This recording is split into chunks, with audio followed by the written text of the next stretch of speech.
প্রিয় ভাইরা আমার, আমাদের দেশে প্রায় অনেক মসজিদেই কোনো আয়োজন হলে, কোনো অনুষ্ঠান হলে একটি এলান করা হয় যে বাকি নামাজ পর মিলাদ আছে, মুসল্লি সকলের দাওয়াত। এইভাবে এলান করা জায়েজ আছে কি? এইভাবে এলান করলে গুনাহ হবে কিনা, এই বিষয় নিয়ে একটু পরে আলোচনা করব ইনশাআল্লাহ। তার আগে আসুন আমরা জেনে নেই মিলাদ শব্দের অর্থটা কি। মিলাদ একটি আরবি শব্দ, এর অর্থ বোঝায় জন্ম অথবা জন্মকাল কিংবা জন্মলগ্ন। এইবার আসুন আমরা জেনে নেই, মসজিদে যখন এলান করা হয় বাকি নামাজ পর মিলাদ আছে, এই কথাটি বললে, এই এলানটা করলে গুনাহ হবে কিনা।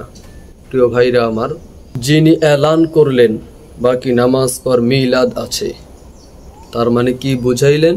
বাকি নামাজ পর জন্ম আছে। নামাজ শেষ হওয়ার পর মুসল্লিরা সবাই একসাথ হয়ে বসলেন। বসার পর রাসূলুল্লাহ সাল্লাল্লাহু আলাইহি সাল্লামের শানে দুরূদ পাঠ করলেন, আল্লাহ পাক রব্বুল আলামিনের কাছে দোয়া প্রার্থনা করলেন। উনি এলান করলেন বাকি নামাজ পর মিলাদ আছে, কিন্তু দেখা গেল মিলাদ হয় নাই, জন্ম হয় নাই, হয়েছে দুরূদ, হয়েছে আল্লাহ তাআলার কাছে দোয়া প্রার্থনা, কারো তো জন্ম হয় নাই। তার মানে উনি মিথ্যা কথা বলেছে। উনি যে এলানটা করলো এর সম্পূর্ণ ভুল, মিথ্যা কথা।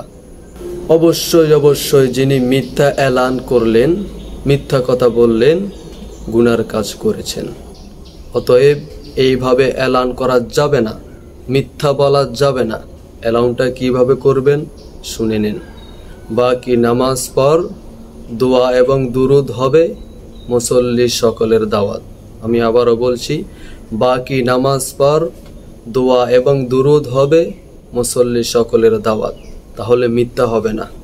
আল্লাহ পাক রব্বুল আলামিন আমাদের সবাইকে বুঝার তৌফিক দান করুক, আমিন।